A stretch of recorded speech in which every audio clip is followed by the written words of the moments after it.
അങ്ങനെ സംഭവ ബഹുലമായിട്ടുള്ള ഒരു എപ്പിസോഡായിരുന്നു ഇന്ന് ഇപ്പോൾ കഴിഞ്ഞിട്ടുള്ളത്. സത്യം പറഞ്ഞാൽ ബിഗ് ബോസിന്റെ ചരിത്രത്തിൽ ആദ്യമായിട്ടായിരിക്കും, ബിഗ് ബോസ് മലയാളത്തിന്റെ ചരിത്രത്തിൽ ആദ്യമായിട്ടായിരിക്കും ഒരു മിഡ് വീക്ക് എവിക്ഷൻ ടാസ്ക് നടക്കാൻ പോകുന്നത്. ശരിക്കും മിഡ് വീക്ക് എവിക്ഷൻ ഇന്നലെ ലാലേട്ടൻ പറഞ്ഞപ്പോൾ നമ്മൾ എക്സ്പെക്ട് ചെയ്തിരുന്നത് എന്തായിരിക്കും? നോമിനേഷനിൽ വരുന്നു, അതിലൊരാള് ബുധനാഴ്ച വ്യാഴാഴ്ച മിഡ് വീക്കിൽ എവിക്റ്റ് ആയി പോകുന്നു, അങ്ങനെയായിരിക്കും നമ്മൾ വിചാരിച്ചിരുന്നത്. പക്ഷേ വളരെ വളരെ വലിയൊരു ട്വിസ്റ്റാണ് ബിഗ് ബോസ് ഇവിടെ നടത്തിയിരിക്കുന്നത്. മിഡ് വീക്ക് എവിക്ഷന്റെ ഒരു നോമിനേഷൻ നടത്തി പോരാനിട്ട് നോർമൽ വീക്കെൻഡ് എപ്പിസോഡിന്റെ വീക്കെൻഡ് എവിക്ഷന്റെ ഒരു നോമിനേഷൻ ബിഗ് ബോസ് ഇവിടെ നടത്തിയിരിക്കുകയാണ്. ഫുൾ ട്വിസ്റ്റോട് ട്വിസ്റ്റ് ആയിരുന്നു. വളരെ സംഭവ ബഹുലമായിട്ടുള്ള ഒരു എപ്പിസോഡായിരുന്നു ഇന്ന് നടന്നത്. നമുക്ക് നോക്കാം എന്താണ് ഇന്ന് നടന്നതെന്ന്. So welcome to my channel. Bigg Boss Malayalam season 7ന്റെ ഡേ 8ലെ റിവ്യൂമായിട്ട് ഞാൻ വന്നിരിക്കുകയാണ്. So welcome. നിങ്ങളുടെ അഭിപ്രായങ്ങൾ മസ്റ്റായിട്ട് താഴെ കമന്റ് ചെയ്യുക, ഈ വീഡിയോ ലൈക്ക് ചെയ്യുക, ഷെയർ ചെയ്യുക. വീഡിയോ ഇതുവരെ സബ്സ്ക്രൈബ് ചെയ്യാത്തവർ, എൻ്റെ ചാനൽ ഇതുവരെ സബ്സ്ക്രൈബ് ചെയ്യാത്തവർ മസ്റ്റായിട്ട് ചാനൽ സബ്സ്ക്രൈബ് ചെയ്യണം. നിങ്ങളുടെ സപ്പോർട്ടും ഉണ്ടാവണം. അപ്പം നമുക്ക് നേരെ റിവ്യൂയിലോട്ട് പോകാം. ഫസ്റ്റ് തന്നെ രാവിലെ വെളുപ്പാങ്കാലത്ത് ജിസൈല കോസ്മെറ്റിക്സ് യൂസ് ചെയ്യുന്നതാണ് നമ്മുടെ എപ്പിസോഡിൽ കാണിക്കുന്നത്. ശരിക്കും ലാലേട്ടൻ പറഞ്ഞിട്ടുണ്ടായിരുന്നു ഇതൊന്നും യൂസ് ചെയ്യരുത്. ജിസൈലിന്റെ പെട്ടി വരെ പാക്ക് ചെയ്ത് വിട്ടതായിരുന്നു. പക്ഷെ ജിസൈൽ അത് യൂസ് ചെയ്തുകൊണ്ടിരിക്കുകയാണ്. അതിനുശേഷം നമ്മുടെ മോർണിംഗ് സോങ് ആയിരുന്നു, ഇലുമിനാറ്റി പാട്ടായിരുന്നു, നമ്മുടെ ആവേശത്തിലെ പാട്ടായിരുന്നു. അതിനുശേഷം ബിഗ് ബോസ് ലെറ്റർ അയക്കുകയാണ്. ജിസൈലിന്റെ എല്ലാ ഐറ്റംസും, ഇതുവരെ കൊടുക്കാത്ത ഐറ്റംസ് എല്ലാം സ്റ്റോർ റൂമിൽ കൊണ്ടുപോയിക്കണം. പക്ഷെ ജിസയിൽ അനീഷാണ് ഇത് വായിച്ചത്, ലെറ്റർ വായിച്ചത്. ജിസയിൽ ഒരു പുല്ല് വിലയും കൊടുക്കുന്നില്ല. ജിസയിൽ അനീഷ് അവിടെ കിടന്ന് കോണ്ടന്റ് ഉണ്ടാക്കുന്നുണ്ട്, അടി ഉണ്ടാക്കുന്നുണ്ട്. ജിസയിൽ ഇത് കൊടുക്കണം എന്ന് പറഞ്ഞുകൊണ്ട് അടി ഉണ്ടാക്കുന്നുണ്ട്. പക്ഷെ ജിസയിൽ അത് കൊടുക്കുന്നുണ്ട്, അവസാനം അത് തിരിച്ച് കൊടുക്കുന്നുണ്ടെന്ന് പറഞ്ഞു. പക്ഷെ ചിലതെല്ലാം ജിസയിൽ ഒളിപ്പിച്ച് വെക്കുന്നുമുണ്ട്.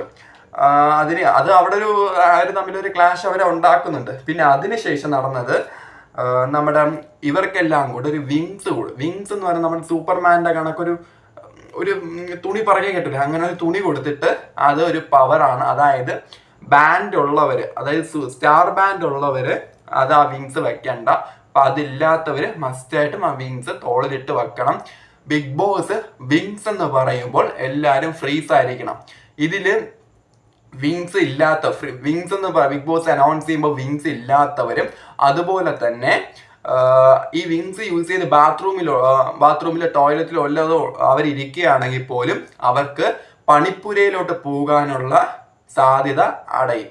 അവർക്ക് പണിപ്പുരയിലോട്ട് ആ ആഴ്ച പോകാൻ പറ്റില്ല എന്നാണ് നമ്മുടെ ബിഗ് ബോസ് പറയുന്നത്.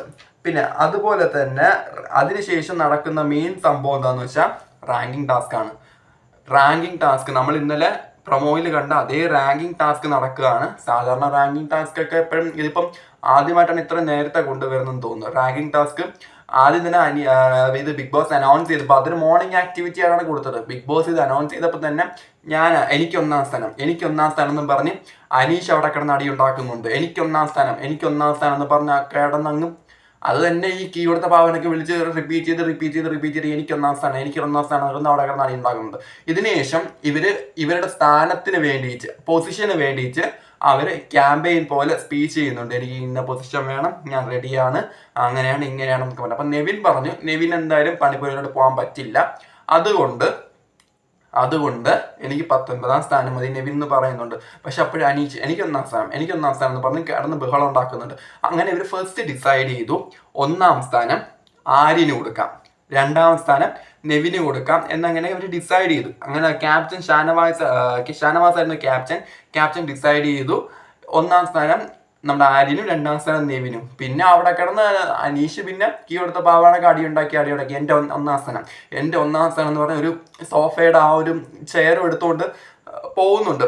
പോയിട്ട് അവിടെ നമ്മുടെ റെന ഇരിക്കുമ്പോൾ റെനയുടെ കാലില് ആ സോഫയുടെ ആ ഒരു കാലില്ലേ, അത് കാലിൽ കയറി അമർന്നിട്ട് റെനയ്ക്ക് ബുദ്ധിമുട്ടുണ്ട്. അപ്പം റെന എണീക്കാൻ പറഞ്ഞിട്ട് കേൾക്കുന്നില്ല. പക്ഷെ റെന അനീഷിനോട് എണീക്കാൻ വേണ്ടി കേൾക്കുന്നില്ല. പക്ഷെ അനീഷ് അവിടെ കിടന്ന് അലറുന്നുണ്ട്. ഇത് ഗെയിം അല്ലെങ്കിൽ നാടകം, ഡ്രാമ എന്ന് പറഞ്ഞ് അനീഷ് അവിടെ കിടന്ന് അലറുന്നുണ്ട്. റെനയും തിരിച്ചു കൊടുക്കുന്നുണ്ട്.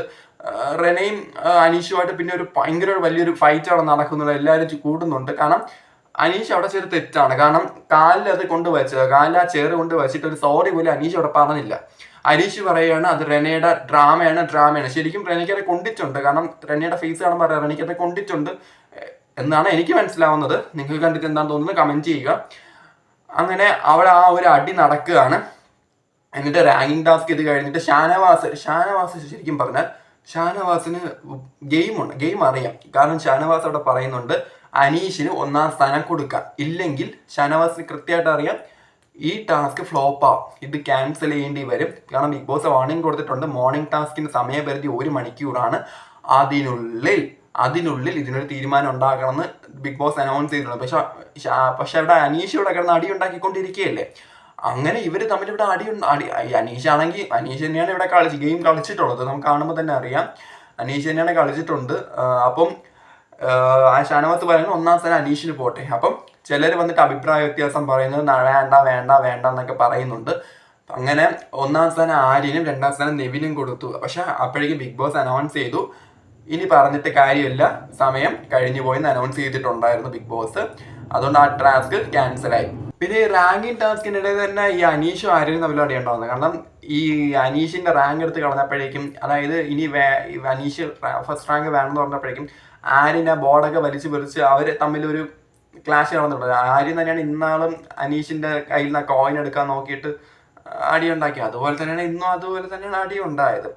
ഇതിന് ശേഷം നടന്ന എന്താണെന്ന് വെച്ചാൽ റാങ്കിങ് ടാസ്ക് ഡിസ്ക്വാളിഫൈഡ് ആയി. അതിനുശേഷം നമ്മുടെ സ്ഥാന കൈമാറ്റമാണ്. ഷാനവാസിന് അനീഷ് ക്യാപ്റ്റൻസി കൈമാറുകയാണ്. പക്ഷെ അപ്പൊ ബിഗ് ബോസ് പറയാണ് നിങ്ങളുടെ എന്തെങ്കിലും ഒരു വസ്തു ഷാനവാസിന് നൽകിക്കൊണ്ട് ഷാനവാസിന് ക്യാപ്റ്റൻസി കൈമാറണം എന്ന് അനീഷിനോട് പറഞ്ഞു. ബിഗ് ബോസ് പറഞ്ഞപ്പം ഈ അനീഷ് കൊടുത്തത് കോംബാണ്, അതായത് നമ്മുടെ ചീപ്പാണ്. അനീഷ് യൂസ് ചെയ്തില്ല എന്ന് പറയുന്ന ഒരു ചീപ്പാണ് ഷാനവാസിന് കൊടുക്കുന്നത്. അപ്പൊ എല്ലാവരും പറയുന്നുണ്ട് അവൻ ചീപ്പാണെന്ന് പറയുന്നു, അവൻ ചീപ്പാണ്. അങ്ങനെ അവിടെ ഇരിക്കുന്നവരെല്ലാം പറയുന്നുണ്ട്. അങ്ങനെ ആ ക്യാപ്റ്റൻസി മാറുകയാണ്. പിന്നെ ഇതിന് ശേഷം നടന്നത് എന്താന്ന് വെച്ചാൽ ജിസയില് പിന്നെയും മേക്കപ്പ് അവിടെ യൂസ് ചെയ്യുന്നുണ്ട്. അതിനുശേഷമാണ് എന്ത് വന്നത്, നമ്മുടെ വാർണിംഗ് അറിയിപ്പ് വന്നത്. അതായത് ബിഗ് ബോസ് മലയാളം സീസൺ 7 താൽക്കാലികമായി ഇവിടെ വച്ച് നിർത്തുന്നു എന്ന് നമ്മുടെ ബിഗ് ബോസ് തന്നെ അനൗൺസ് ചെയ്യണം. ഇന്നലത്തെ പ്രമോ എനിക്കൊന്ന് വൈറലായിട്ടുണ്ട്. കാരണം ഫേസ്ബുക്ക് എടുത്താലും ഇൻസ്റ്റ എടുത്താലും ഫുൾ അത് തന്നെയാണ്. ബിഗ് ബോസ് നിർത്തലാക്കുന്നു പറഞ്ഞിട്ട് ഫുൾ അത് തന്നെയാണ്. പക്ഷെ ബിഗ് ബോസ് അതിന് വാർണിംഗ് കൊടുത്തതായിരുന്നു, ഇങ്ങനെ റൂൾസ് തെറ്റിക്കുകയാണെങ്കിൽ ബിഗ് ബോസ് മലയാളം ഷോ ഇവിടെ വെച്ച് താൽക്കാലികമായി അവസാനിപ്പിക്കുന്നു എന്നും പറഞ്ഞ് കൊടുക്കുകയാണ്. അതായത് ഇവരെ ഇനി ഗസ്റ്റ് ആയിട്ട് മാത്രമേ കാണുള്ളൂ, അതിനുള്ള ഫുഡ് അയച്ചു തരും, ഒരു കമ്മ്യൂണിക്കേഷനും ഉണ്ടാവില്ല, എല്ലാ ടാസ്കും നിർത്തിവെക്കും, നിങ്ങൾ ഒരു കാര്യം കോണ്ടന്റും വെളിയിൽ പോവില്ല എന്നും പറഞ്ഞുകൊണ്ട് ബിഗ് ബോസ് അനൗൺസ് ചെയ്യണം. അപ്പം ഞാൻ പറഞ്ഞിട്ടുണ്ട് ഇതിനൊരു റൂളുണ്ട്, അത് യൂസ് ചെയ്ത് ഇവിടെ നിൽക്കാവൂ എന്നൊക്കെ ബിഗ് ബോസ് പറയുന്നുണ്ട്. പക്ഷെ എന്നിട്ട് ലാസ്റ്റ് ആയപ്പം ഇവരെല്ലാവരും പറഞ്ഞു ഇനി പക്ഷെ ജിസയിൽ അവിടെ പിന്നെയും കളത്തിനെ കളിക്കുന്നുണ്ടെന്നാണ് എനിക്ക് ഫീൽ ചെയ്തത്. മിക്കവാറും ജിസയിൽ ഒരു വാർണിംഗ് കിട്ടും. അങ്ങനെ എല്ലാവരും കൂടെ പറയുന്നുണ്ട് ഞങ്ങളൊന്നും ചെയ്യുന്നില്ല. ആദിലെന്നവരൊക്കെ പറയുന്നുണ്ട് ഞങ്ങളുടെ കോസ്മെറ്റിക്സ് മറ്റുള്ളവർക്ക് ഉപയോഗിക്കാൻ കൊടുത്തിട്ടുണ്ട്, പക്ഷെ അവരുടെ കയ്യിൽ ഇപ്പോൾ ഇല്ല, ഞങ്ങളുടെ കയ്യിലാണ് ഉള്ളതെന്ന് ആദിലെന്നവരൊക്കെ പറയുന്നുണ്ട്. എന്തായാലും അതെല്ലാവരും കോംപ്ലിമെന്റ്സ് ആക്കി, അതായത് എല്ലാം സോൾവ് ചെയ്തു. ബിഗ് ബോസിനോട് പറഞ്ഞു ഈ ഞങ്ങളുടെ കയ്യിലൊന്നുമില്ല, ഞങ്ങളോട് സോറി ക്ഷമിക്കണം എന്നൊക്കെ ബിഗ് ബോസിനോട് അവർ പറയുന്നുണ്ട്. പക്ഷെ ഈ ജിസൈലിന്റെ കാര്യത്തിനിടയ്ക്ക് ബിന്നി പറയുന്നത്, അതായത് ജിസൈൽ ഫസ്റ്റ് സമ്മതിക്കുന്നില്ല, പക്ഷെ ബിന്നി വന്നിട്ട് സാക്ഷി പറയാണ് ജിസൈല് കോസ്മെറ്റിക്സ് എന്തോ യൂസ് ചെയ്യുന്നുള്ളത് പറയുന്നുണ്ട്. അങ്ങനെ എനിക്ക് തോന്നുന്നത് ബിന്നിയോട് ഇനിയിപ്പോൾ ജിസൈലിനൊരിത് കാണും. ഇതിന് ശേഷം നമ്മുടെ മിഡ് വീക്ക് എവിക്ഷന്റെ കാര്യം ബിഗ് ബോസ് അനൗൺസ് ചെയ്യുകയാണ്. മിഡ് വീക്ക് എവിക്ഷൻ, അതായത് ഇപ്പോൾ ഒരു ക്യാമ്പയിൻ നടത്തും, ക്യാമ്പയിൻ സ്പീച്ച് നടത്തണം. അതായത് മിഡ് വീക്ക് എവിക്ഷൻ ഞാൻ യോഗ്യനല്ല, മിഡ് വീക്ക് എവിക്ഷന്റെ നോമിനേഷനിൽ വരാൻ ഞാൻ യോഗ്യനല്ല എന്നിവർ ക്യാമ്പയിൻ നടത്തണം. ആ ക്യാമ്പയിൻ്റെ ബേസിൽ, ഇവരുടെ സ്പീച്ചിന്റെ ബേസിൽ മിഡ് വീക്ക് എവിക്ഷൻ അവർക്ക് നോമിനേറ്റ് ചെയ്യാം. അങ്ങനെ എല്ലാവരും നന്നായിട്ട് തന്നെ സംസാരിച്ചു, എല്ലാവരും നന്നായിട്ട് തന്നെ ക്യാമ്പയിൻ സ്പീച്ച് നടത്തി. എനിക്ക് യോഗ്യതയില്ലെന്ന് ക്ലിയർ ആയിട്ട് തന്നെ എല്ലാവരും പറഞ്ഞു. ആരും കൂടുതലും താഴ്ത്തിയൊന്നും പറയില്ല, എല്ലാവരും കറക്റ്റായിട്ട് തന്നെയാണ് അവരുടെ പോയിന്റ്സ് അവരോട് പറഞ്ഞിട്ടുള്ളത്. അങ്ങനെ ഇത് നടക്കുകയാണ്. അങ്ങനെ മിഡ് വീക്ക് എവിക്ഷനിൽ വന്നിരിക്കുന്നത് അനീഷ് വന്നിട്ടുണ്ട്, ഷാരിക വന്നിട്ടുണ്ട്, പിന്നെ അതുപോലെ തന്നെ റെന വന്നിട്ടുണ്ട്, ഒനീൽ വന്നിട്ടുണ്ട്, സരിക വന്നിട്ടുണ്ട്, രേണു വന്നിട്ടുണ്ട്. ഈ 6 പേരാണ് മിഡ് വീക്ക് എവിക്ഷനിൽ വന്നിട്ടുള്ളത്. ഒന്ന് അനീഷ്, ഒനീൽ, രേണുസുതി, കലാഭവൻ സരിക, ഷാരിക, റന, ഇത്രയും പേരാണ് മിഡ് വീക്ക് എവിക്ഷനിൽ വന്നിട്ടുള്ളത്. പക്ഷെ ട്വിസ്റ്റ് അവിടെ ആയിരുന്നു. എല്ലാവരും വിചാരിച്ച് മിഡ് വീക്ക് എവിക്ഷൻ അവിടെ എല്ലാം കഴിഞ്ഞു എന്ന് വിചാരിച്ചു. പക്ഷെ ട്വിസ്റ്റ് എവിടെയായിരുന്നു? വീക്ക്ലി നോമിനേഷൻ സ്റ്റാർട്ട് ചെയ്യാണ്, അതായത് മെയിൻ നോമിനേഷൻ നടത്താൻ പോവാണെന്ന് പറഞ്ഞു. അപ്പോഴേക്കും എല്ലാവരും കിളി പോയി. പക്ഷെ അപ്പം എല്ലാവരും വിചാരിച്ച് ഇവരെ തന്നെ അങ്ങനെ നോമിനേറ്റ് ചെയ്ത് വിട്ടാരെന്ന് എല്ലാവരും വിചാരിച്ചിട്ടുണ്ടായിരുന്നു. എല്ലാവരുടെ മുഖം കാണുമ്പോൾ തന്നെ നമുക്ക് അറിയാൻ പറ്റും. അങ്ങനെ ഇവരത് വിചാരിച്ചിരുന്നപ്പം പെട്ടെന്നാണ് ഇരുത്തിപ്പുല ട്വിസ്റ്റ് വരുന്നത്. മിഡ് വീക്ക് എവിക്ഷൻ നോമിനേഷനിൽ വന്നവരും ഷാനവാസും അക്ബറും ഓൾറെഡി നോമിനേറ്റഡ് ആണ്. ഇവരെ ഈ മിഡ് വീക്ക് എവിക്ഷനിൽ ഇവരെ നോമിനേറ്റ് ചെയ്യാൻ പറ്റില്ലായിരുന്നു. ആ ഷാനവാസിനെ അക്ബറും ഈ 6 പേര്, അങ്ങനെ ഇവര് 8 പേരെയും നോമിനേറ്റ് ചെയ്യാൻ പറ്റില്ല എന്നും പറഞ്ഞ് ബിഗ് ബോസ് അനൗൺസ് ചെയ്യാണ്. അങ്ങനെ ഇപ്പോൾ അവരെ നോമിനേഷൻ തുടങ്ങി. ശരിക്കും അതിൽ എനിക്ക് ചിലർ ഈ നെവിനൊക്കെ പറഞ്ഞു, നെവിൻ ആദില നൂറയൊക്കെ പറ്റി പറഞ്ഞത്, കാരണം അവർ സേഫ് ഗെയിം കളിക്കുകയാണെന്നൊക്കെ നെവിൻ പറഞ്ഞു. അതൊക്കെ കറക്റ്റ് പോയി. ചിലരൊക്കെ നല്ല കറക്റ്റ് പോയിന്റ് പറഞ്ഞിട്ടുണ്ട്. ചിലരൊക്കെ ഒബ്വിയസ്ലി എന്തോ പേഴ്സണലാക്കി വെച്ചിട്ടുള്ള പോയിന്റ്സ് ഒക്കെ പറയുന്നുണ്ടായി. ഇതിൽ രസം എന്താണെന്ന് വെച്ചാൽ അപ്പാനിയെ കുറിച്ച് പറയുന്നുണ്ട്. അപ്പാനി അക്ബറുമായിട്ട് ഗ്രൂപ്പ് നടത്തിയിട്ട് നോമിനേഷൻ്റെ ഇതൊക്കെ നടത്തുന്നുണ്ടെന്ന് പറയുന്നുണ്ട്. സത്യം പറഞ്ഞാൽ ഇതിൽ അബിയും ഉൾപ്പെട്ടിട്ടുണ്ട്. എന്നിരുന്നാലും ഇതിൽ പക്ഷെ അപ്പാനിയുടെ പ്ലാൻ അവിടെ പൊളിഞ്ഞായി. ഇത്രയും പേര് നിന്നെ നോമിനേറ്റ് ചെയ്യുമെന്ന് പറഞ്ഞു. പക്ഷെ പ്ലാൻ പൊളിഞ്ഞില്ല. ഭൂരിഭാഗം ആൾക്കാർ നോമിനേറ്റ് ചെയ്തത് അനീഷിനെയായിരുന്നു. മിഡ് വീക്ക് എവിക്ഷനിൽ അനീഷിനെയാണ് നോമിനേറ്റ് ചെയ്തത്. പക്ഷെ ഇന്ന് സംബന്ധിച്ചിടത്തോളം അനീഷ് ഗെയിമും കളിച്ചിട്ടുണ്ട്. പക്ഷെ അനീഷിന്റെ ചില സമയത്തുള്ള ഒരു ബിഹേവിയർ ഭയങ്കര മോശമായിരുന്നു. സീരിയസ്ലി ഒരു ഓവറായിട്ട് മനുഷ്യനെ വെറുപ്പിക്കുന്ന രീതിയിലാണ് അനീഷ് അവിടെ ബിഹേവ് ചെയ്തത്. സത്യം സീരിയസ്ലി പറയാതിരിക്കാൻ പറ്റില്ല. കാരണം എനിക്ക് തോന്നുന്നു ഇയാൾ പക്ക രജിത് സാറിനെയും ഡോക്ടർ ട്രോബിനെയും എന്തായാലും അവരെയൊക്കെ അനുകരിച്ച് പിന്നെ DFKനെയൊക്കെ അനുകരിക്കുകയാണ് ചെയ്യുന്നത്. അല്ല പുള്ളിക്ക് ഇത് പുള്ളിയുടെ ശരിക്കുള്ള പേഴ്സണാലിറ്റി ആണോ എന്ന് ചോദിച്ചാൽ അറിയില്ല. അല്ലെങ്കിൽ ഒരാൾ ഇങ്ങനെ ആൾക്കാരെ വെറുപ്പിച്ചുകൊണ്ടിരിക്കുമോ എന്തോ എനിക്കറിയില്ല. ഫുൾ കോപ്പി അടിച്ച് വന്നിരിക്കുന്ന പോലെയാണ് എനിക്ക് ഫീൽ ചെയ്തത്. ഇതിൻ്റെ ഇടയിൽ ഇന്ന് നോമിനേറ്റ് ആയവരൊക്കെ നമ്മുടെ ബിൻസി നോമിനേറ്റഡ് ആയിട്ടുണ്ട്. ബാക്കിയുള്ള എല്ലാവരും നോമിനേറ്റഡ് ആയിട്ടുണ്ട്. അതായത് ഈ അഭിലാഷ്. പക്ഷെ അഭിലാഷിന് ഒരാൾ വോട്ട് ചെയ്തിട്ടുണ്ടായിരുന്നു. ആരെന്ന് ഞാൻ മറന്നുപോയി. അഭിക്ക് ഒരു വോട്ട് അഭിലാഷിന് കിട്ടി. സത്യം പറഞ്ഞാൽ എല്ലാവർക്കും വോട്ട് കിട്ടിയിട്ടുണ്ട്. അതിൽ അഭിലാഷിന് ഒരു വോട്ട് കിട്ടിയുണ്ട്. അഭിലാഷ് ഒഴിച്ച് ബാക്കി ബിന്നിയുണ്ട്, അപ്പാനിയുണ്ട്, ബിൻസിയുണ്ട്, അതുപോലെ തന്നെ ശൈത്യയുണ്ട്. ശൈത്യക്കാണ് കൂടുതൽ വോട്ട് കിട്ടിയെന്ന് തോന്നുന്നു. അനുമോളുണ്ട്, നെവിനുണ്ട്. നെവിനും ശൈത്യക്കാണ് കൂടുതൽ വോട്ട് കിട്ടിയെന്ന് തോന്നുന്നുണ്ട്. അവർക്ക് തന്നെയാണ് കൂടുതൽ വോട്ട് കിട്ടിയിട്ടുള്ളത്. അങ്ങനെ ഭൂരിഭാഗം എല്ലാവരും നോമിനേറ്റഡ് ആണ്. അതായത് ഇപ്പോൾ ഉള്ളവരിൽ ഒരാളൊഴിച്ച് ബാക്കി എല്ലാവരും നോമിനേറ്റഡ്. അതിൽ 6 പേര് മിഡ് വീക്ക് എവിക്ഷനിലോട്ട് നോമിനേറ്റഡ്. പക്ഷേ ഈ മിഡ് വീക്ക് എവിക്ഷനിൽ നോമിനേഷൻ വന്നവർക്ക് അതിൽ 2 പേര് ഔട്ടാവും. മിഡ് വീക്കിൽ 2 പേര് എവിക്റ്റാവും. ചൊവ്വാഴ്ചയ്ക്കുള്ളിലോ വ്യാഴാഴ്ചയ്ക്കുള്ളിലോ 2 പേര് എവിക്റ്റാവും. പക്ഷേ അവർക്ക് മറ്റേ നോമിനേഷനിൽ അവർ വരില്ല. അതായത് വീക്കെൻഡ് എപ്പിസോഡിലെ നോമിനേഷൻ ലിസ്റ്റിൽ അവരില്ല. ഇൻ കേസ് ഈ 2 പേരിൽ 6 പേരിൽ ഈ 2 പേര് അതായത് ഈ 6 പേരിലും 2 പേര് ഇവർ പോവാതിരിക്കുന്നവര് അങ്ങോട്ട് സേഫായി പോകും. പക്ഷെ ടാസ്ക് എന്താണ് കൊടുക്കണമെന്ന് ദൈവത്തിന് അറിയാം. വലിയ എടുത്ത പൊങ്ങത്തെ ടാസ്ക് വല്ലതും ആണെങ്കിൽ ഇവർ പെട്ടു. മിക്കവാറും രേണു പോകുമെന്നും തോന്നുന്നുണ്ട്. കാരണം രേണു പോണം എന്നും പറഞ്ഞുകൊണ്ട് രേണു ഇവിടെ നിൽക്കുകയാണ്. അങ്ങനെ നോമിനേഷൻ പ്രക്രിയ എല്ലാം അവിടെ കഴിഞ്ഞു. പിന്നെ നടക്കുന്നത് മറ്റേ ഞാൻ ഇപ്പൊ പറഞ്ഞ രേണു എനിക്ക് വയ്യ. അതായത് അവിടെ നടക്കുന്നുണ്ട്. ബിന്നി, രേണു, ഷാരിക ഇവരൊക്കെ തമ്മിലൊരു അയൽക്കൂട്ടം പോലെ നടക്കുന്നുണ്ട്, അറിയാലോ. അപ്പം അവർ പറയുന്നു, അതിൽ രേണു പറയുന്നത് എനിക്കിനി വയ്യ കുഞ്ഞ്, എനിക്ക് പോണം എന്ന് പറയുന്നുണ്ട്. മിക്കവാറും ഈ ഒരു നിപ്പാണെങ്കിൽ രേണു ടാസ്ക് കളിക്കാൻ പോകുന്നില്ല. ഇനി ഗെയിമാണോ എന്ന് അറിഞ്ഞുകൊണ്ട് നമുക്ക് കണ്ടറിയാം. അങ്ങനെയാണെങ്കിൽ മിക്കവാറും രേണു മിഡ് വീക്കിൽ എവിക്റ്റ് ആവാനുള്ള എല്ലാ ടാസ്കും കാണുന്നുമുണ്ട്. പിന്നെ അതുപോലെ തന്നെ ഇതിന് ശേഷം അക്ബറും അപ്പാനിയും തമ്മിൽ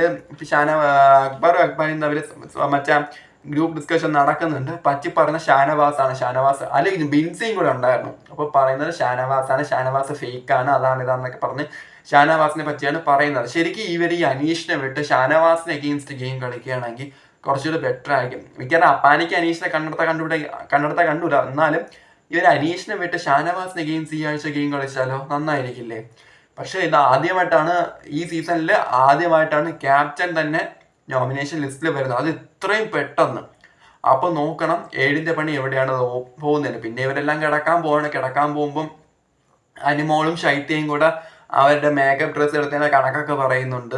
പിന്നെ ഈ ശൈത്യ ജിസേലിന് ചോദിക്കുന്നുണ്ട്, അത് ശൈത്യ ജിസേലിനെ നോമിനേറ്റ് ചെയ്തതിന്റെ പേര് എന്താന്ന് വെച്ചാൽ ജിസേല് ഈ അനിമോളെയും ശൈത്യയും തമ്മിൽ ആദിലെയും നൂറേയും പോലെയാണെന്ന് പറഞ്ഞു. അപ്പൊ ശൈത്യക്ക് അത് ഇഷ്ടപ്പെട്ടില്ല. പിന്നെ വേറൊരു വാക്കും അവരെ പറ്റി പറഞ്ഞു. അങ്ങനെ അത് ചോദിച്ച് അത് പറയുന്നത് നെവിൻ വന്ന് സംസാരിച്ച് അവർ സോൾവ് ആവുന്നുണ്ട്. പിന്നെ നെവിന്റെ കുട്ടികളെയാണ് അടുത്ത കാണുന്നത്. കാരണം അനിമോളിലെ ഇതിന്റെ ഇടയ്ക്കൊക്കെ ബെഡിൽ കയറി കിടക്കുകയും അവിടെ തക്കാളി കഴിച്ചിട്ട് തക്കാളിയുടെ ഇതൊക്കെ ആക്കുകയും പീസൊക്കെ ആക്കുകയൊക്കെ ചെയ്യുന്നുണ്ട്. അതൊക്കെയാണ് ഇന്ന് കോണ്ടന്റ്, അതായത് എപ്പിസോഡിൽ ഇന്ന് കാണിച്ചത്. BB+ൽ ഞാൻ കണ്ടില്ല, BB+ ഇനി വേണം കാണാൻ. എന്തായാലും ഇന്ന് നല്ല ശരിക്കും കോണ്ടന്റ് ഉള്ളൊരു എപ്പിസോഡായിരുന്നു. എന്താണ് നിങ്ങളുടെ അഭിപ്രായം ഈ മിഡ് വീക്ക് എവിക്ഷൻ ട്വിസ്റ്റും അതുപോലെ തന്നെ ഇന്നത്തെ നോമിനേഷൻ നടന്ന കാര്യങ്ങള്, മത്സരാർത്ഥികളെ പറ്റിയിട്ടുള്ള ഒരാഴ്ചയല്ല അവരെ പറ്റിയിട്ടുള്ള അഭിപ്രായം എന്താണ്? നിങ്ങളുടെ ഒരു ഒപ്പീനിയൻ നിങ്ങൾ തന്നെ ഒന്ന് പറയും. നിങ്ങൾ കമന്റ് ബോക്സിൽ വന്ന് മസ്റ്റായിട്ട് നിങ്ങൾ കമന്റ് ചെയ്യണം. ഓക്കെ, അപ്പം ഒരിക്കൽ കൂടി പറയുന്നു, എൻ്റെ ചാനൽ ആദ്യമായിട്ട് കാണുന്നവർ ചാനൽ സബ്സ്ക്രൈബ് ചെയ്യുക, ലൈക്ക് ചെയ്യുക, പിന്നെ നിങ്ങളുടെ അഭിപ്രായങ്ങൾ കമന്റ് ചെയ്യുക, മാക്സിമം സപ്പോർട്ട് ചെയ്യുക. ഞാൻ തുടങ്ങിയിട്ടേ ഉള്ളൂ, എനിക്ക് എന്തായാലും ഞാനിത് കണ്ടിന്യൂ ചെയ്യുകയാണ്. അപ്പം നിങ്ങളുടെ സപ്പോർട്ട് മസ്റ്റായിട്ട് ഉണ്ടാവണം. Thank you.